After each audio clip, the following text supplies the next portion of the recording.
அனைவருக்கும் வணக்கம். நான் ஜோதிடர் Anandhi. Game changer YouTube channel மூலமாக உங்களை சந்திப்பதில் மகிழ்ச்சி அடைகிறேன். மகர ராசி பொருளாதார வசதி அதிகரிக்க, பண வசதி மேம்பட என்ன அப்படின்றத பார்க்கலாம். பொதுவா பணம் அப்படிங்கிற விஷயம் எல்லாருக்குமே ரொம்ப ரொம்ப அத்தியாவசியமான விஷயம். காலையில எந்திரிச்சதுல இருந்து நைட் படுக்கிற வரைக்கும் நம்ம சுவாசிக்க மறந்தாலும் பணம் இல்லாம நம்மளால வாழ முடியாது. வாழ்றதுக்கும் பணம் வேணும். நம்ம டில் எண்டுக்கு நமக்கு பணம் வேணும். நம்மளோட பிற்காலத்துக்கு அப்புறம் நம்மளோட சந்ததியினர் யூஸ் பண்றதுக்கும் நம்ம பணம் சேர்த்து வச்சுட்டு போகலாம். அந்த அளவுக்கு இந்த காலத்துல ட்ரெண்டிங் ரொம்ப அதிகமாகிட்டு இருக்கு. அப்படி இருந்தா கூட சில பேர்கிட்ட பணம் ரொம்ப அதிகமா போகுது. சில பேர்கிட்ட பணமே இல்லை. சில பேர்கிட்ட தேவைக்கு மட்டும்தான் பணம் இருக்குது. இதுல 3 விதமான கேட்டகரி தான் இந்த உலகத்துல இருக்கிறாங்க. இந்த 3 விதமான கேட்டகரிகளை நம்ம ரொம்ப பண வசதி இருக்கிறவங்களை பத்தி நம்ம பேச வேண்டிய அவசியமே கிடையாது. இதுல லோயர் ரேஞ்சில் இருக்கிறவங்க, மிடில் ரேஞ்சில் இருக்கிறவங்க தான் பணத்தால ரொம்ப பாதிக்கப்படுறாங்க. லோயர் ரேஞ்சில் இருக்கிறவங்க கூட எதுவுமே இல்லை அப்படின்ற மாதிரி போயிருது.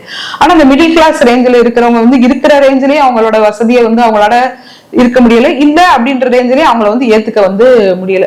இதுக்கு காரணம் என்ன அப்படின்னா, நிறைய பேர் கர்மாவாலதான் பணம் சேரல அப்படின்னு சொல்றாங்க. அப்படி கிடையவே கிடையாது.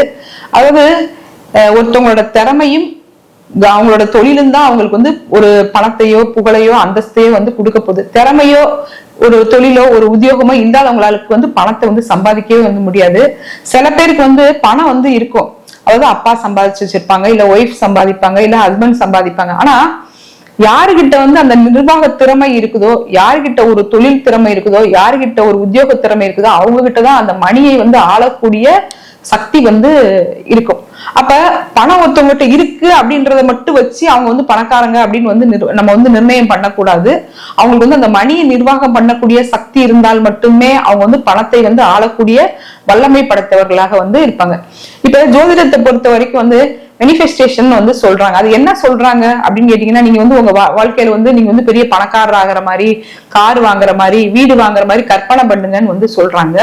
அது அப்படி கிடையாது. அதோட அர்த்தம், உள்ளர்த்தம் என்ன அப்படின்னு கேட்டீங்கன்னா, நம்ம அந்த மாதிரியான கற்பனை பண்ணும்போது நமக்கு என்ன திறமை இருக்குதோ அந்த திறமைகள் வெளிப்படும். அந்த திறமையை நம்ம மேம்படுத்த, அந்த திறமையை மெருகுபடுத்த நம்ம பொருளாதார வளர்ச்சியில பெரிய லெவல்ல இதுதான் தாற்பயமான ஒரு விஷயம். இப்ப எல்லாருமே அவங்க வாழ்க்கையில பொருளாதாரத்துல தாழ்வான நிலைக்கு போறது, உயர்ந்த நிலைக்கு போறது, இது ரெண்டுக்குமே சனி பகவான் தான் அதிகமான ஒரு காரணியாக இருக்கிறாரு. ஏன் அப்படின்னு கேட்டீங்கன்னா, கர்மக்காரகன் சனி பகவான். சென்ற பிறவியில் நம்ம செஞ்ச நன்மை தீமைக்கு தகுந்த மாதிரிதான் இந்த பிறவி நமக்கு இருக்க போகுது. அப்படி பார்க்கும்போது சனி பகவான் மட்டும்தான் நம்ம வாழ்க்கையில நடக்கிற நன்மை தீமைக்கு அவர் காரணமாக இருக்கிறதுனால, நான் என்னைய பாக்குற கிளையண்ட் எல்லாருக்குமே ஒரு பொதுவான ஒரு பரிகாரம் சொல்வேன். இந்த பரிகாரத்தை செஞ்சாங்கன்னா அவங்க வாழ்க்கையில பெரும்பான்மையா பொருளாதார வளர்ச்சி வரும். அதே நேரத்துல வீழ்ச்சி வராது. என்ன அப்படின்னு கேட்டீங்கன்னா, சனிக்கிழமை காலையில 6 மணில இருந்து 7 மணி வரைக்குமான சனி ஓரையில அவங்க சமைக்க கூடாது, சாப்பிடக்கூடாது. குறிப்பா மௌன விரதம் இருக்கிறது, ஸ்ரீ ராமஜெயம் சொல்றது, விநாயகர் வழிபாடு பண்றது, இதெல்லாம் அவங்க வாழ்க்கையில பெரிய லெவல்ல அவங்களுக்கு ஒரு பொருளாதார முன்னேற்றத்தை தரும். பெரிய வீழ்ச்சி ஏற்படாம அவங்க வாழ்க்கையில நல்லபடியா வாழ முடியும். மகர ராசி, அதாவது சனியோட வீடு, உழைப்புக்கு பெயர் பெற்ற ராசி. இவங்களோட தாற்பயமே உழைப்பு உழைப்பு உழைப்பு. நான் 5 ரூபா வருமானம் கிடைச்சாலும் உழைப்பேன், 50 ரூபா வருமானம் கிடைச்சாலும் உழைப்பேன், 5000 5 லட்சம் கிடைச்சாலும் உழைப்பேன். அதா சர்வகாலமும் உழைப்பு ஒன்றே என்னோட தாரக மந்திரம். உழைப்ப நான் போடுறேன், அதுக்கு என்ன நல்ல எஃபெக்ட கொடுக்கறது அப்படிங்கிறது கடவுளோட பொறுப்பு அப்படின்னு இவங்க தன்னம்பிக்கையா உழைப்பாங்க. விடாமுயற்சி நிறைந்தவர்கள் நிறைய பாருங்க. மகர ராசி மகர லக்னத்துல பிறந்தவங்க எல்லாம் பாருங்க, ரொம்ப சாதாரண நிலையில அவங்களோட லைஃப் ஆரம்பிப்பாங்க. ஒரு 20-25 வயசு வரைக்கும் அவங்க வாழ்க்கையில பெரிய பணத்தை அவங்க கண்ணால ஒரு 1000 ரூபாயோ 2000 ரூபாயோ ஒரு 5000 10,000 கூட மொத்தமா பாத்துருக்க மாட்டாங்க. ஆனா ஒரு 30 வயசு 35 வயசுக்கு பாருங்க, அவங்க லைஃப்ல அந்த சின்ன வயசுல இருந்து கடுமையா கஷ்டப்பட்டு உழைச்சதுனால பல சொத்துக்களுக்கு சொந்தக்காரங்களாக இருப்பாங்க. இல்ல அவங்க குடியிருக்கிறதுக்கு கண்டிப்பாக ஒரு வீடாக அவங்களுக்கு கிடைக்கும். ஏன்னா அவங்களுக்கு நாளுக்குடைய செவ்வாய் ராசியிலே உச்சமாகிறாரு. அதே மாதிரி இவங்க ரியல் எஸ்டேட், வாஸ்து, கட்டுமானத்துறை, கன்ஸ்ட்ரக்ஷன் கம்பெனி, பூமி சம்பந்தப்பட்ட தொழில்கள் எல்லாம் இவங்களுக்கு ரொம்ப அபரிமிதமா வரும். ஒருத்தவங்க எனக்கு சொத்தே அமையலைங்க, சொத்து அமைகிறது ரொம்ப கஷ்டமா இருக்கு, நான் போதிய பணம் வச்சிருக்கேன்னு சொல்றவங்க இந்த மகர ராசிக்காரங்களை கூட கூட்டிட்டு போனாங்கன்னு வைங்க, அவங்களுக்கு கண்டிப்பாக வந்து சொத்து வந்து அமைச்சிடும். இது வந்து என்னோட சொந்த அனுபவத்திலே எனக்கே வந்து நடந்திருக்கு. மகர ராசிக்கார வந்து அவ்வளவு ஒரு மதிப்பு வந்து உண்டு. ஏன்னா அது வந்து நிலராசி. அந்த நிலராசியில செவ்வாய் வந்து உச்சமாகிறாரு. காலபுருஷ லக்னாதிபதி அங்கதான் வந்து உச்சமாகிறாரு. அதனால இவங்களுக்கு வந்து நல்ல தொழில் திறமை, தொழில் நாலேஜ் வந்து இருக்கும். உழைக்க வந்து தயங்க மாட்டாங்க. இவங்களோட திறமைய வந்து எந்த இடத்துலயுமே வந்து வேஸ்ட் பண்ண மாட்டாங்க. சனி வந்து லேசினஸ், சனி வந்து மந்த கிரகம், அதெல்லாம் வந்து ஏட்டு சுரக்காய். அதாவது படிக்கிறதுக்கு நமக்கு வந்து நல்லா வந்து இருக்குமே தவிர, ஆனா நடைமுறையில பாருங்க, நீங்க மகர ராசியோ மகர லக்னமோ அவ்வளவு கடுமையா நல்லா வந்து உழைப்பாங்க. ஏன்னா அவங்களுக்கு வந்து லக்னாதிபதியே வந்து 2 கூடியவனாக இருக்கிறதுனால அவங்களுக்கு வந்து பொருளாதாரம் வந்து எப்படியாவது வந்து ஒரு குறிப்பிட்ட வயசுக்கு மேல அவங்களோட வாழ்வாதாரம் வந்து பல மடங்கு உயரும். பல பேருக்கு வந்து அவங்க வந்து தொழில், வேலை வாய்ப்பு, உத்தியோகம் கொடுக்கக்கூடிய அளவுக்கு அவங்களோட லைஃப் வந்து ரொம்ப பெரிய லெவலுக்கு வந்து மாற்றத்தை வந்து தரும். அந்த அளவுக்கு வந்து மகர ராசி மகர லக்னத்துக்கு வந்து அபரிமிதமான சுபபலன்கள் வந்து ராசி அதிபதி சனி பகவானாலேயே வந்து உண்டு. இப்ப வந்து பணபலஸ்தானம் அப்படின்னு வந்து சொல்றது 2, 5, 8, 11. நல்லா இங்க கவனமா நம்ம வந்து கேட்கணும். அதாவது 2 கூடையவன் வந்து சனி, இந்த மாதிரி 5 கூடையவன் வந்து அவங்களுக்கு வந்து சுக்கிரன், அட்டமாதிபதி வந்து அவங்களுக்கு வந்து சூரியன், லாபாதிபதி அப்படிங்கிறது வந்து செவ்வாய். அந்த செவ்வாய் வந்து பாதகாதிபதியாகவும் வர்றாரு, அவரே வந்து சுகாதிபதியாகவும் வர்றாரு, அவரே வந்து ராசியில வந்து உச்சமடைகிறார். அப்ப இந்த மகர லக்னத்தை பொறுத்த வரைக்கும் செவ்வாய் வந்து ரொம்ப வலுக்காம இருந்துட்டாலே அவங்க லைஃப் வந்து நல்லா வந்து இருக்கும். அவங்க நிலராசின்றதுனாலையும் ராசியில வந்து செவ்வாய் வந்து உச்சமாகிறதுனாலையும் அவங்களுக்கு எப்படியாவது சொத்து பத்து உண்டு, வாழ்க்கையில மிகப்பெரிய வளர்ச்சி உண்டு அப்படின்னா கூட செவ்வாய் வந்து அவங்களுக்கு வந்து ஆட்சி உச்சம் பெறாமல் இருந்தால் அவங்களுக்கு வந்து சிறப்பு தான். ஆனா நிறைய மகர லக்னத்தை நான் வந்து பார்த்திருக்கிறேன்.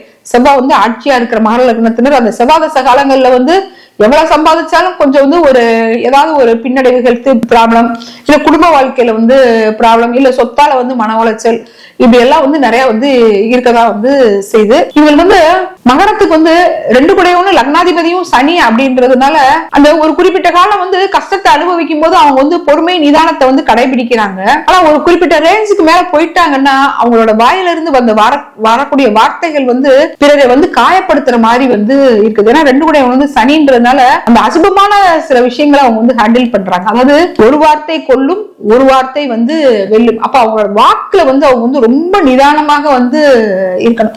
எந்த இடத்துல நம்ம வந்து என்ன வாக்கு கொடுக்கிறோம், கொடுத்த வாக்கை நம்மளால வந்து காப்பாற்ற முடியுமா அப்படின்றதெல்லாம் அவங்க வந்து ரொம்ப வந்து கவனமா வந்து இருக்கணும்.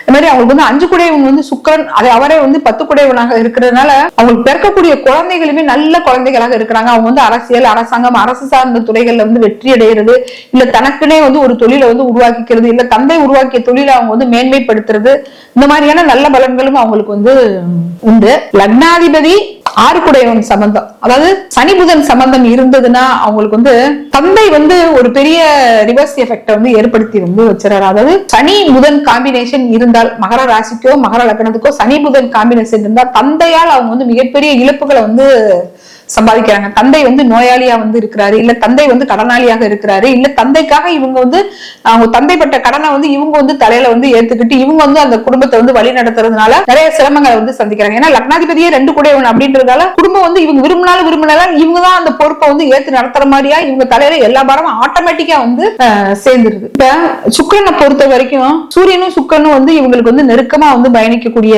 கிரகங்கள். அப்ப 5 கூடையவனும் 8 கூடையவனும் சேர்ந்து இருக்குது அப்படின்னு வந்து வச்சுக்கோங்க. அதாவது சூரியனும் சுக்கிரனும் வந்து சேர்ந்து இருக்குது அப்படின்னு வந்து வச்சுக்கோங்க. சூரியனும் சுக்கிரனும் சேர்ந்து இருந்தால், அஸ்தமனம் ஆகாம இருந்தால் அவங்களுக்கு வந்து நிறைய டிராபேக் வந்து அதிகமா இருக்கு. சூரியனும் சுக்கிரனும் வந்து அஸ்தமனம் ஆயிடுச்சுன்னா சுக்கிரன் வந்து வலிமை வந்து இழந்துருவாரு, சூரியன் வந்து வலிமையா வந்து ஆயிடுவாரு.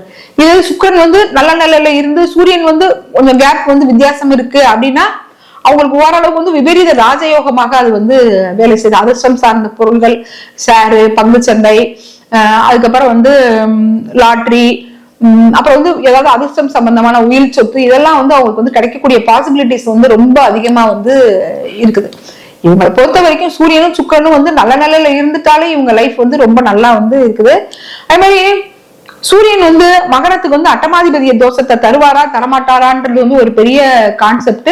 நம்ம அதை ஒரு சந்தர்ப்பத்துல வந்து பார்க்கலாம். ஆனா மகர லக்னத்தை பொறுத்த வரைக்கும் வந்து சனி வீட்டுல இருந்து சூரியன் வீட்டை எண்ணும் போது வந்து 6-8 காலப்பகையாக வர்றதுனால அந்த சூரியன் சனி காம்பினேஷன் மகர லக்னத்துக்கு வந்து ஒரு ரிவர்ஸ் எஃபெக்ட் வந்து கொடுக்கதான் வந்து செய்யுது. அந்த சூரியன் சனி காம்பினேஷன் வந்து அப்பா பையனுக்கு வந்து ஆகாது அப்படின்னு வந்து ஜோதிட ரீதியாக சொன்னா கூட இது வந்து 6-8 காம்பினேஷன் வர்றதுனாலதான் வந்து அதை வந்து ஒரு டிராபேக்கா வந்து சொல்றாங்க.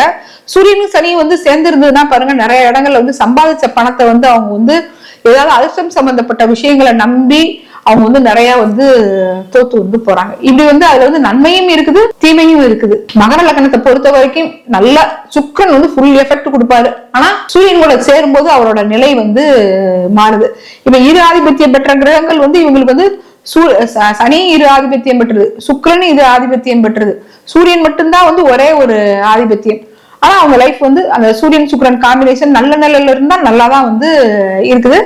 அப்ப இவங்க வந்து அந்த சுக்கிரனை வந்து இவங்க வந்து நிறைய வந்து ஆக்டிவேஷன் வந்து கொடுக்கணும். ஏன்னா 5 குடைவன் சுக்கிரன் இல்லையா, 5 குடைவன் எந்த நிலையிலுமே வந்து கிடக்கூடாது, எந்த நிலையிலுமே அவர் வந்து அவங்கள வந்து கைவிட மாட்டார். அப்ப இவங்க வந்து குலதெய்வ வழிபாடு வந்து ரொம்ப சிறப்பா வந்து வச்சுக்கணும். குலதெய்வத்தை வந்து ரெகுலரா வந்து வழிபாடு பண்ணணும். குலதெய்வம் வந்து பக்கத்துல இருந்தா அடிக்கடி வந்து குலதெய்வம் கோயிலுக்கு வந்து போறது, அம்மன் வழிபாடு ரெகுலரா வந்து பண்றதெல்லாம் இவங்க வாழ்க்கையில வந்து ஒரு பெரிய வளர்ச்சியை வந்து கொடுக்கும். இவங்க வந்து வெண்மை நிறம் அதிகமாக யூஸ் பண்ணலாம், கருமை நிறம் அதிகமாக வந்து யூஸ் பண்ணலாம்.